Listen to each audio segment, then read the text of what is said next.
नमस्कार। अलगधारमा स्वागत छ। म कृष्ण तिमल सिन्हा। कालापानी, लिम्पियाधुरा र लिपुलेक नेपालका अभिन्न भूभाग हुन्। नेपालसँग यस सम्बन्धी प्रशस्तै प्रमाण छन्। तर पनि बल मिच्याइपूर्वक त्यो क्षेत्रमा भारतले क्रमशः उपस्थिति बढाइराखेको छ। नेपाली भूमिमाथिको अतिक्रमण हटाउन पटक पटक भएका वार्ता बिथोलिएका छन्। तैपनि नेपाल सरकार आधिकारिक नक्सा छाप्नका लागि डराइराखेको छ। उपलब्ध सबै प्रमाण सिरान हालेर चुपचाप बसिराखेको देखिन्छ, जसको आज हामी विशेष चर्चा गर्दैछौँ।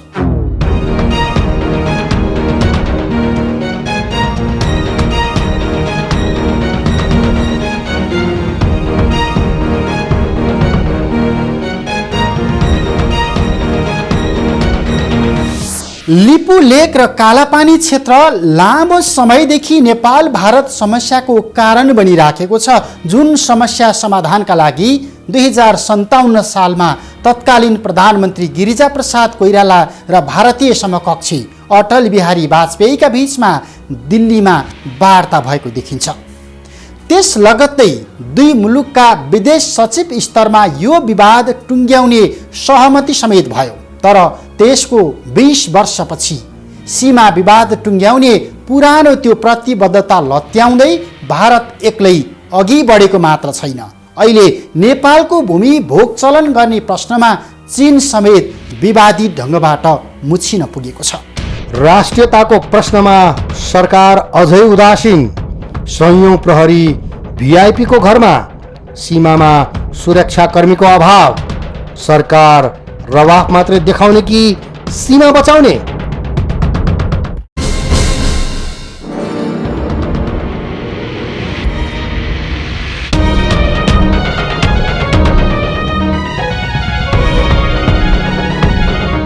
नेपाली भूमि लिपुलेक हुँदै भारतले चीनसँग जोड्ने सडक निर्माण गरेपछि पुनः चर्किएको सीमा अतिक्रमण सम्बन्धी विषयमा सङ्घीय संसदमा प्रतिनिधित्व गर्ने सबै राजनीतिक दल फेरि एकपटक एउटै मोर्चामा उभिएका छन्। संसदमा प्रतिनिधित्व गर्ने विभिन्न दलका नेताले यसअघि पनि सामूहिक आपत्ति जनाउँदै कूटनीतिक तथा राजनीतिक माध्यमबाट तत्काल भारतले जारी गरेको पछिल्लो नयाँ नक्सा खारेज गर्न सरकारलाई यसै गरी दबाब दिएका थिए। अहिले सोही विवादित नक्साका आधारमा भारतले लिपुलेक क्षेत्रमा पक्की सडक बनाएपछि फेरि दलहरूले सरकारलाई चाँडो सीमा विवाद सुल्झाउनका लागि दबाब दिएका हुन्, जुन आवाज सङ्घीय संसदमा निरन्तर उठिराखेको छ।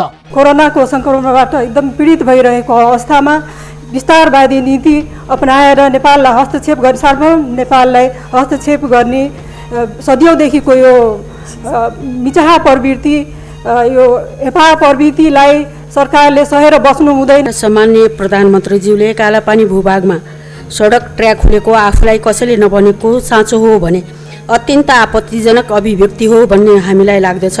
यस विषयमा सरकारको धारणा सदनलाई स्पष्ट गराउन माग गर्दछु। सरकारले पूर्वदेखि पश्चिमसम्म सीमा निर्धारण गरेर काँडे तार लगाउनुपर्छ र काँडे तार र पर्खाल लगाउनुपर्छ। भारतले कालापानी, लिम्पियाधुरा, लिपुलेक जस्ता क्षेत्रमा अतिक्रमण गरी पक्की सडक समेत बनाएको हाम्रो घोर आपत्ति छ।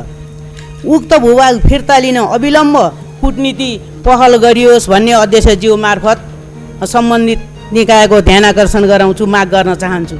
विश्व कोरोना महामारीसँग जुधिराखेको बेला गएको साता भारतले नेपाली भूमि अतिक्रमण गरेर बनाएको सडक उद्घाटन गरे पनि यता प्रधानमन्त्री केपी शर्मा ओलीले भारतले सीमा क्षेत्रमा निर्माण गरिराखेको पक्की पूर्वाधारका विषयमा आफूले यसअघि कहिल्यै पनि केही पनि जानकारी नपाएको बताएका छन्, जुन आफैमा विवादपूर्ण छ। जति बेला यो एग्रिमेन्ट भयो चीन र भारतको बीचमा, त्यति बेला सुशील कोइरालाको सरकार थियो र उसले अत्यन्त गम्भीर प्रोटेस्ट नोट पठाएको थियो र त्यसपछि आज उद्घाटन हुँदासम्म यो सरकारले के नोट पठाएको छ, के लेखेको छ, यसको जानकारी अहिले चाहियो।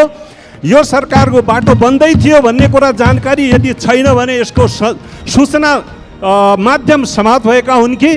सुगौली सन्धिबाट कायम भएको भारत नेपाल सीमा महाकाली नदीको पूर्व नेपाल र पश्चिम भारतीय भूभाग रहेकोमा लिम्पियाधुराबाट निस्कने काली नदी पूर्वको लगभग 397 वर्ग किलोमिटर भूभाग विगत 60 वर्षभन्दा अगाडिदेखि भारतीय प्रशासनिक र राजनीतिक नियन्त्रणमा छ। हाल सो क्षेत्रमा भारतले विगत 10-15 वर्ष अगाडिदेखि सडक लगायतका पूर्वाधारका कामहरू गरिरहेको छ। नेपाल सरकारले सो भूभाग नेपालको भएको र सो भूभागमा एकपक्षीय रूपमा पूर्वाधार निर्माण नगर्न भारत सरकार समक्ष प्रष्ट धारणा राखेको छ। किनकि सरकारका परराष्ट्र मन्त्री प्रदीप कुमार गेवालीले यसबारे पूर्व जानकारी भएको अनि काम अघि नबढाउनका लागि सरकारले पटक पटक भारत समक्ष अनुरोध गरेको सार्वजनिक अभिव्यक्ति दिइसकेका छन्। जुन समाचार सार्वजनिक भए लगत्तै राजनीतिक दल, नागरिक क्षेत्र र आम नागरिकबाट सरकारको आलोचना हुन थालेपछि प्रधानमन्त्री ओलीले सर्वदलीय बैठकमा यस्तो अभिव्यक्ति दिएर पन्छिन खोजेको विश्लेषण गरिएको छ। सडकमा आउनेले उठाएको मुद्दामा नेपाल देशले नेपालको नक्सा जारी गरोस् भन्दैछन् भने त्यसमा सरकारले पक्रेर थुन्नु जरुरी हो कि नक्सा जारी गर्न जरुरी हो? नेपाल देशले भारत र चीन दुवैसँग संवाद गरोस् लिपुलेकको बारेमा भनेर नागरिकले सडकमा आवाज उठाउँदैछन् भने उनलाई थुन्नु सरकारको बहादुरी हो कि दुईटा देशसँग तत्काल वार्ता गर्न चाहिँ पहल कदमी गर्नु सरकारको बुद्धिमत्ता हो? हामीले भन्ने त्यो विषयमा हो। माननीय सदस्यले सुशील कोइरालाको नाम लिनुभयो, मेरो पनि आदरणीय दाजु र स्वर्गीय प्रधानमन्त्री। तर माननीय सदस्यले यो बिर्सिनुभयो क्या र त्यो संयुक्त सरकार थियो र त्यो संयुक्त सरकारमा परराष्ट्र मन्त्री तत्कालीन नेकपा एमालेका नेता महेन्द्र बहादुर पाण्डे पनि हुनुहुन्थ्यो। त्यसमा यस्ता प्रश्नहरूमा धेरै संवेदनशीलता ल्याउने र राजनीतिकरण गर्ने काम गर्नु उचित हुँदैन भन्ने म ठान्दछु। यो साझा समस्या हो र साझा समस्यालाई साझा ढङ्गले नै समाधान गर्न सकिन्छ। यसमा मैले सत्तापक्ष प्रतिपक्ष केही हेरेको छैन। सिङ्गो देश यस मानेमा युनिफाइड छ। जुन चिन्ता र चासोकै बीचमा प्रधानमन्त्री केपी शर्मा ओलीले बुधबार आह्वान गरेको सर्वदलीय बैठकमा अधिकांश सहभागीले नेपाली भूमि रक्षाका लागि एक स्वरमा सरकारलाई साथ दिएका छन्। इन्डियाले टेरेको अवस्था देखेन, मिचेर लैजान कोसिस गरेको देखियो। त्यसैले अबको अवस्थामा अन्तर्राष्ट्रियकरण गरेर जानुपर्छ, अन्तर्राष्ट्रिय अदालतमा तान्नुपर्छ। त्यसको निम्ति सरकारको के धारणा छ त्यो बुझ्न चाहन्छु। लिपियाधुरा, लिपुलेक, कालापानीको सम्बन्धमा पटक पटक आवाज उठिरहेको छ, जुलुसहरू प्रदर्शनहरू भइरहेको छ, त्यो सबैलाई जानकारी। तर यो समस्याको समाधानतर्फ के स्टेप उठायो त्यो अहिले जुन हामीले सुन्यौँ कि नोटहरू, डिप्लोमेटिक नोटहरू पठाइएको छ कुराहरू, तर समाधान भएन। सर्वप्रथम यी जग्गाहरूमा हाम्रो कहीँ उपस्थिति छ कि छैन? यो भारत र नेपालको बिचमा 90% बोर्डरको डिमार्केसन भइसकेको छ, केही बाँकी छ। त्यो समस्या अहिलेसम्म किन समाधान भइराखेको छैन? धेरै पुरानो समस्या छ।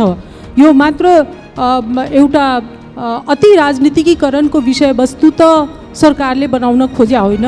भारतले सडक निर्माण गरेको विषयमा भारत सरकारलाई कूटनैतिक नोट मार्फत असहमति जनाई वार्ताबाट चाँडो समस्याको समाधान गर्न दलहरूले आग्रह गरेका छन्। तर पनि भारतीय पक्षले कोरोना सङ्कटपछि वार्ता गर्ने जनाउ दिएको अवस्थामा नेपालले यसको गम्भीरता विश्लेषण गरी तत्काल कूटनीतिक वार्ता प्रस्ताव अघि सार्न पनि दलहरूबाट सुझाव आएको छ।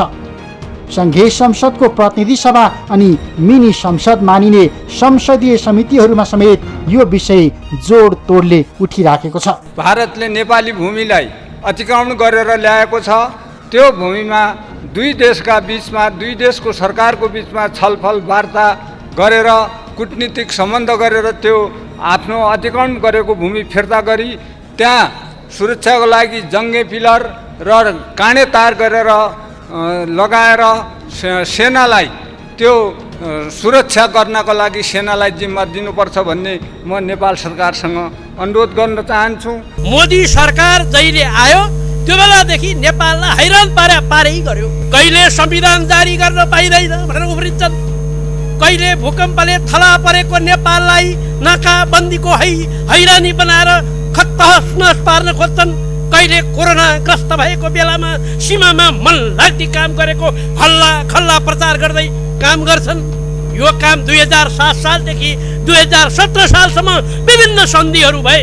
अध्यक्ष महोदय, चाहे त्यो कोशी सन्धि होस्, चाहे त्यो गण्डकी सन्धि होस्, चाहे त्यो महाकालीको सन्धि होस्, चाहे नेपालमा भएका विभिन्न प्रकारका बाँधहरू, लक्ष्मणपुर बाँध, कलकलुवा बाँध, कोइलाबास बाँध, महली सागर बाँध र स्यालकुर्दा खुर्दा लोटन बाँध, डन्डा फरेन बाँध, लाल बकैया बाँध, बैरगनिया बाँध, बागमती बाँध, कमला बाँध, सिराहा बाँध, सुनौली बाँध, रुना बाँध, यो बाँधै बाँध बनाएर तलतिर बग्ने खोलालाई छेकेर नेपालको तराईलाई चुर्लुममा डुबाइदिने काम पनि गर्यो सरकार।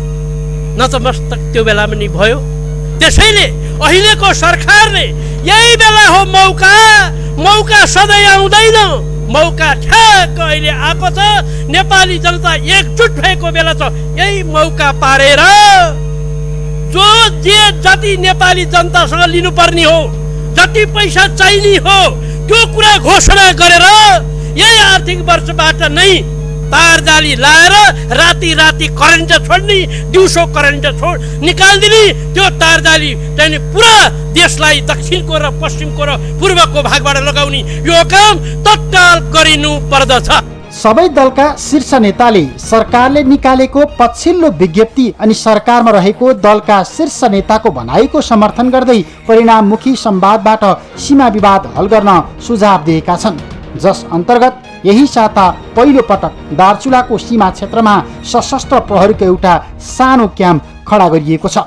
सरकारलाई तत्काल मुलुकको आधिकारिक नक्सा सार्वजनिक गर्न पनि निरन्तर यही बीचमा दबाव परिराखेको छ।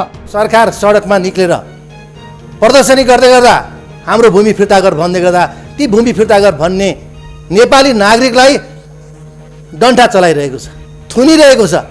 पूर्व कर्मचारीदेखि लिएर पूर्व जनरलदेखि लिएर ती पनि यस देशका नागरिक हुन्। तिनीमाथि र जसले मानवाधिकारवादीदेखि कृष्ण पहाडी लगायतका व्यक्तिहरूले सडकमा निक्लेर, विद्यार्थी सङ्गठनले सडकमा निक्लेर माग गर्दाखेरि पुलिसले थुन्ने काम गरिरहेछ। आफ्नो देशको भूमिको रक्षा गर्नलाई जनताले आवाज उठाउन नपाउने। सङ्घीय संसदमा प्रतिनिधित्व गर्ने सबै दलका प्रमुख, पूर्व प्रधानमन्त्रीहरू, प्रतिनिधि सभा र राष्ट्रिय सभाका अध्यक्ष तथा सभामुख सहभागी रहेको संयुक्त बैठकले नेपालको कालापानी, लिपुलेक र लिम्पियाधुरामा भारतीयको गतिविधि बढेको विषयसँगै नेपाली भूमि मिचेको विषय समेत गम्भीरतापूर्वक उठाएका छन्, जुन अहिलेको प्रमुख राष्ट्रिय मुद्दा हो। यसअघि गएको कार्तिकमा भारतले नेपाली भूमि समेतलाई समावेश गरेर आफ्नो नक्सा सार्वजनिक गरेपछि यस्तै प्रकारको सर्वदलीय बैठक आयोजना हुँदा बालुवाटारमा राष्ट्रियताका पक्षमा सबै दलका नेताको समान मत व्यक्त भएको थियो। तर पनि यो बीचमा सरकारले न वार्ता गर्न सक्यो न मुलुकको आधिकारिक नक्सा नै जारी गर्यो। नेपालले राखेको कूटनीतिक वार्ता सम्बन्धी प्रस्ताव पन्छाउँदै आएको भारतले सोही विवादित क्षेत्रमा सडक खनेपछि पनि आफ्नै सार्वभौमिकताभित्र बाटो बनाइएको अनि नेपालको जमिन 1 इन्च पनि नभिचेको दाबी गरिराखेको छ, जुन आफैमा दुर्भाग्यपूर्ण छ। सुगौली सन्धि नै सबैभन्दा महत्त्वपूर्ण प्रमाण हो जसले नेपाल र भारतको सीमा तय गरेको छ। यसको अलावा 2018 सालमा गरिएको राष्ट्रिय जनगणनामा लिम्पियाधुरासम्मका बासिन्दाहरू समावेश हुनु अर्को बलियो प्रमाण हो। यसको जिउँदो प्रमाण हाम्रा बीच भैरव रिसाल हुनुहुन्छ। त्यति बेलैदेखि यहाँका जनताले हामी राज्यलाई तिरो तिर्दै आएका छन्। त्यति बेला तिरो तिरेको रसिद नेपाल सरकारसँग सुरक्षित छ। अरू पनि यस्ता प्रमाणहरू छन् जसले यो भूभाग नेपालको हो भनेर पुष्टि गरिरहेका छन्। सबै नेताले एक स्वरमा भारतले र चीनको मानसरोवर जोड्नका लागि बनाइराखेको सडक लिपुलेक क्षेत्र नेपालको रहेकोमा विवाद नरहेको स्पष्ट गरेपछि प्रधानमन्त्री ओलीले पनि राष्ट्रियताका सन्दर्भमा प्राप्त एकता र सुझावलाई आत्मसात गरी पुर्खाको पौरखले निर्मित मुलुकको स्वाधीनता रक्षाका लागि सरकार दृढतापूर्वक उभिने स्पष्ट जवाफ दिएका छन्। नेताहरूले यो विषयमा प्रधानमन्त्री केही गम्भीर देखिएको बताएका छन्, जुन प्रतिबद्धतामा यदि सरकार इमान्दार छ भने भारतसँग अविलम्ब कूटनीतिक वार्ता सुरु हुनेछ, नेपालको नक्सा तत्काल जारी हुनेछ। किनकि भारतले नयाँ राजनीतिक नक्सा सार्वजनिक गरे लगत्तै नेपाल सरकारले वार्ताका लागि भारतसँग यसअघि विगतमा पटक पटक प्रस्ताव गरेको हो। तर दुवै देशका परराष्ट्र सचिव स्तरको बैठकले टुङ्गो लगाउने भनिएको यो विषय सधैँ नयाँ नयाँ स्वरूपमा यसै गरी बल्झिराखेको छ, जुन वर्तमान सरकारका निम्ति समस्या समाधान गर्ने एउटा स्वर्णिम अवसर समेत हो। अन्यथा यी र यस्ता घटनाले सरकारको कद मात्र छोटिने छैन, दुई मुलुक बीचको सम्बन्धमा समेत अनावश्यक समस्या सिर्जना हुन सक्छ। सरकार के हेरेर बस्यो? यो आज एक रातमा बनेको होइन भन्ने कुरा प्रष्ट भइसकेको छ। र त्यति मात्र होइन, गत नोभेम्बरमा जब भारतले नयाँ नक्सा प्रकाशित गर्यो कि त्यसपछि हाम्रो संसदीय समितिले सरकारलाई भनेको छ हाम्रो पनि नयाँ नक्सा प्रकाशित गर्नु पर्यो भनेर। सरकार किन सुतेर बस्यो? बेलायती उपनिवेशवादको प्रभावमा रहेको भारत अहिले अमेरिकी साम्राज्यवादको प्रभावमा छ। सन् 1962मा अमेरिकाले भारतलाई चीन विरुद्ध लडायो। अमेरिकाले नै भारतलाई बङ्गलादेश टुक्रा गर्न र सिक्किम मिल्न लगाएको हो। अहिले अमेरिका र भारत मिलेर नेपाललाई एमसिसी सम्झौता गराउँदैछ। यसले कुन कुन देश समाप्त हुने हो? सरकारको सचेतता खोइ। गएको वर्षको नोभेम्बरमा नेपाली भूमिलाई आफ्नो भागमा पार्ने गरी भारतले नयाँ नक्सा जारी गरेपछि सुरु भएको विवाद साम्य नहुँदै वैशाख 26 गते लिपुलेक क्षेत्रबाट बाटो उद्घाटन गरिएपछि विवाद झनै पेचिलो बनेको छ। विगतमा पनि नेपाल भूकम्पको चपेटामा परेको बेला लिपुलेकमा व्यापारिक मार्ग बनाउने भन्दै भारत र चीनले एउटा सहमति पत्रमा बेइजिङमा हस्ताक्षर गरेका थिए। भारत र चीनबीच भएको त्यो सहमति लगत्तै नेपालका तत्कालीन प्रधानमन्त्री सुशील कोइरालाले चीन तथा भारतलाई कूटनीतिक नोट पठाएर नेपालको ध्यानाकर्षण भएको स्पष्ट पारेका थिए। तैपनि समस्या जहाँको त्यहीँ छ। बरु विवादकै रातमा भारतले अहिले नेपालको कालापानी, लिपुलेक, लिम्पियाधुरा क्षेत्रमा बाटो खनेको छ। सीमा अतिक्रमण हुँदा सरकारको कम्युनिस्ट पार्टीका दुईटा मोर्चा तयार भयो। एउटा मोर्चा गाली गर्ने, अर्को मोर्चा त्यसलाई डिफेन्ड गर्ने। त्यस्तै एमसिसीमा एउटा मोर्चा एमसिसीलाई सत्तो सराप गर्ने, अर्को मोर्चा एमसिसीलाई बोकेर हिँड्नुपर्छ भन्ने। यसमा पनि सरकार दुईटा मोर्चा खडा गरेर बस्ने हो कि परराष्ट्र मन्त्री के गर्न चाहनुहुन्छ? नेपाली भूमिमा भारतले अतिक्रमण गरेकोमा सम्पूर्ण नेपाली जनताको तर्फबाट त्यसको निन्दा गर्न चाहन्छु, भत्सना गर्न चाहन्छु। त्यो अन्तर्राष्ट्रिय कानुनको विरुद्ध छ, असल छिमेकी नीतिको विरुद्ध छ र त्यो आजको सभ्य समाजको विरुद्ध छ। त्यसकारण त्यो काम तुरुन्त बन्द होस् र त्यहाँबाट भारतीय सेना फिर्ता होस् भन्ने म माग गर्न चाहन्छु। र त्यो भारतीय सेना फिर्ता गर्नेतर्फ नेपाल सरकारले के गरिरहेको छ म त्यो प्रश्न गर्न चाहन्छु। र दोस्रो, भारतले आफ्नो भूमि नभएको ठाउँमा नक्सा प्रकाशित गर्ने अनि नेपालको आफ्नो भूमि राखेर नेपालको नक्सा प्रकाशित गर्न नेपाल सरकारलाई के गाह्रो भइरहेको छ त्यो गाह्रो यहाँ आओस्। नेपाली भूमि मिचिएको विरोधमा अहिले काठमाडौँका सडकमा दैनिक जसो विरोधका कार्यक्रम भइराखेका छन्। नेपाली भूमि फिर्ता ल्याउन माग गर्दै संसदमा संकल्प प्रस्ताव दर्ता भएको छ। सर्वोच्च अदालतमा रिट दर्ता भएको छ। भारतीय हस्तक्षेपको विरोधमा नेपालभित्र एक स्वर छ, तर आफ्नो भूमिमा विदेशी सेना लगाएर बाटो बनाएका बारे प्रधानमन्त्री आफै बेखबर रहनु यो सरकारको चरम अकर्मण्यता हो। केही समय अगाडि रक्षा मन्त्रीजीले यो ठाउँको अवलोकन गर्नुभएको थियो। के त्यो तीर्थयात्रा थियो? थिएन भने उहाँले सरकारलाई के बताउनु भयो र सरकारले त्यो बिचमा के काम गर्यो? भारतले त प्रश्न बनिसक्यो, हामीले हाम्रो भूभागमा बनाएका हौँ र अब सङ्क्रमण सकिएपछि तपाईँहरूसँग छलफल गरौँला।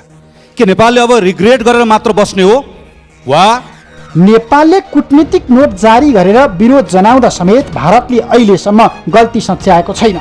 बरु कोरोनाको सङ्कट सकिएपछि यसबारे थप छलफल गर्न सकिन्छ भनेर भारतले पुनः बल मिच्याइ गरिराखेको छ।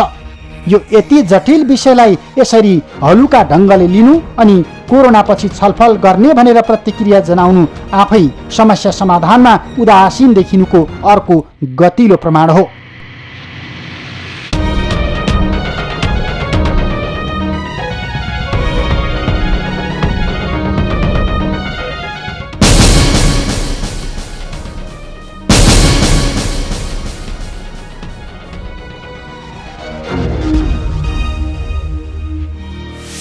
यो सीमा विवादको विषय प्रमाणका आधारमा टुङ्गिनुपर्छ। तत्काल दुई पक्षीय संयन्त्रले काम गर्नुपर्छ। नेपालले उपलब्ध प्रमाणका आधारमा आधिकारिक रूपमा राष्ट्रिय नक्सा छाप्न सक्नुपर्छ। यथास्थिति अरू लम्बियो भने यो महत्त्वपूर्ण भूमि नेपालले सदाका निम्ति गुमाउन सक्छ। किनकि भारतले हरेक चरणमा थरी थरीका प्रमाण खडा गरिराखेको छ। अहिले जारी भएको विवादित नक्सापछि खनिएको यो बाटो भोलिका दिनमा यदि यो मुद्दा अन्तर्राष्ट्रियकरण भइदियो भने उसले यही बाटोलाई, यही नक्सालाई अर्को प्रमाणका रूपमा पेश गर्न सक्छ। त्यसैले अहिले सुरक्षाविदहरूले लिपुलेकको यो विवाद अत्यन्तै गम्भीर मोडमा पुगेको ठहर गरेका छन्। राष्ट्रियताको प्रश्नमा सरकार अझै उदासीन। संयौं प्रहरी भिआइपीको घरमा सीमामा सुरक्षाकर्मीको अभाव, सरकार रवाफ मात्रै देखाउने कि सीमा बचाउने?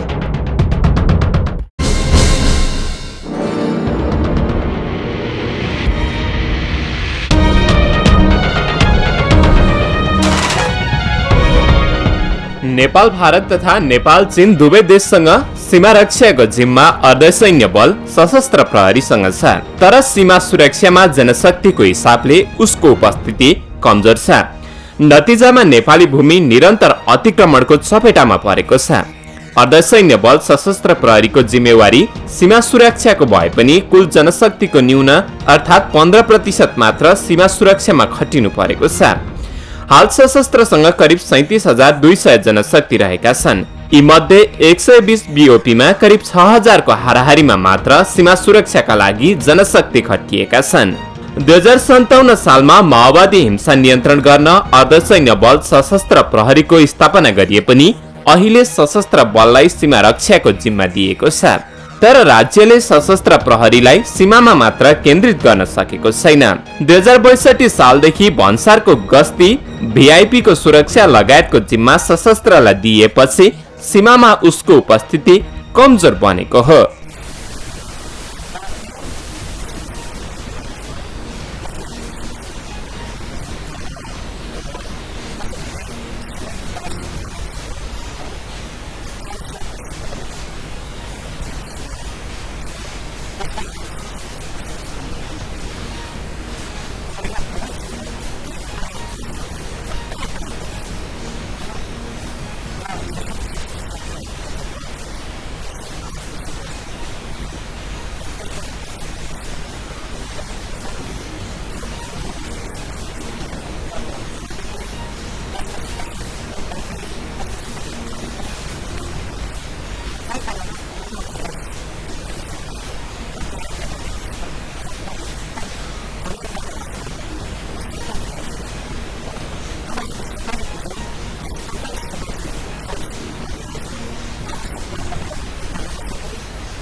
पञ्चायतकालमा सीमा सुरक्षा गर्न सीमा सुरक्षा कार्यालय बनाइएको थियो, तर समयक्रमसँगै त्यसलाई निष्क्रिय बनाएर सुरक्षाको जिम्मा प्रहरीलाई दिइयो।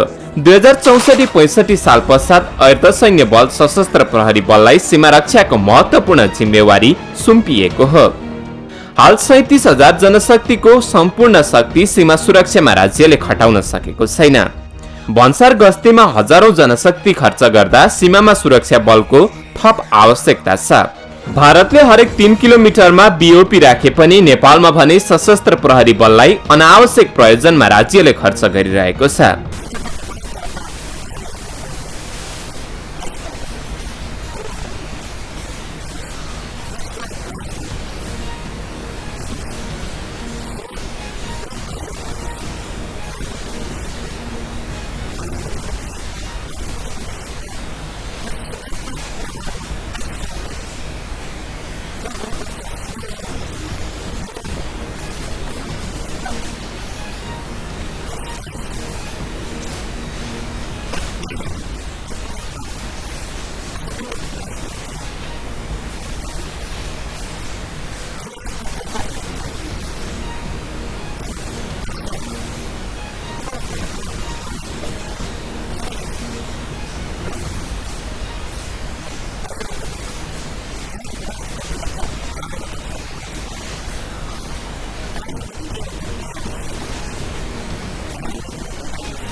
नेपाली पक्षबाट राजनीतिक पहुँचका आधारमा पूर्व प्रमुखहरूले आफ्नो सुरक्षामा प्रयोग गर्दा अन्य क्षेत्रका पहुँचवालाहरूले पनि सशस्त्र बलको गलत प्रयोग गरिरहेका छन्।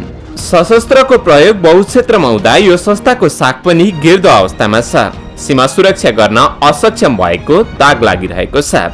सीमा जस्तो संवेदनशील विषयमा राज्यले नै पर्याप्त सुरक्षा प्रदान गर्न राज्य नै असक्षम बनिरहँदा सुरक्षा निकायको क्षमतामा पनि प्रश्न उठिरहेको छ।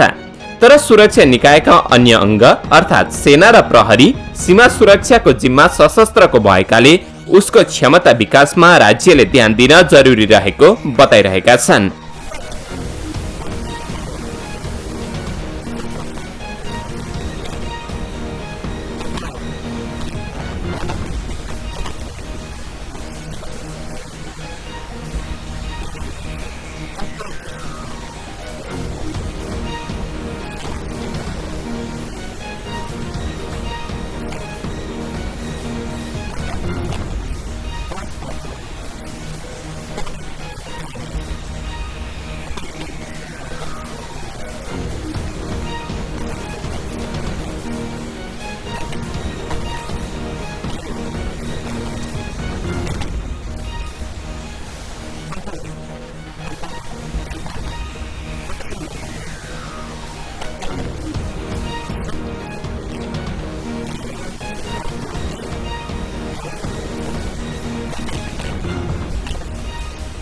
निरन्तर भारतीय पक्षले नेपाली भूमि अतिक्रमण गर्दा सीमामा सेना परिचालनको माग पनि भइरहेको छ। तर सीमा सुरक्षाको जिम्मा पाएको अर्धसैन्य बल सशस्त्रको क्षमता विकास र स्रोत साधनको उपलब्धतामा राज्यको ध्यान जान सकेको छैन। बरु सरकार उल्टै सुरक्षा बलको मनोबल गिराउन उद्यत हुँदै जनशक्ति व्यवस्थापनमा चुकेको छ।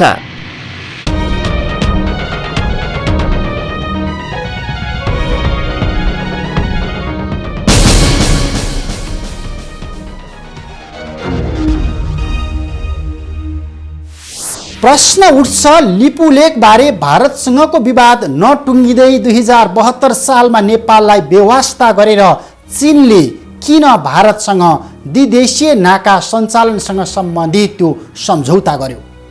किन कूटनीतिक नोटबाटै भए पनि दुवै मुलुकसँग आपत्ति नेपालले जनाइराखेको अवस्थामा त्यहाँ द्विपक्षीय व्यापारिक मार्ग निर्माण सुरु गरियो? आफ्नो भूभागमाथिको अनाधिकृत निर्माणबारे वर्षौंसम्म सिंहदरबारले किन मौनता साधिराख्यो? के कर्मकाण्डी कूटनीतिक फलोअप मात्रै यो समस्या समाधानका निम्ति पर्याप्त छ? यस्ता थुप्रै प्रश्नले नेपालको सारविहीन कूटनीतिलाई गिज्याइराखेको छ।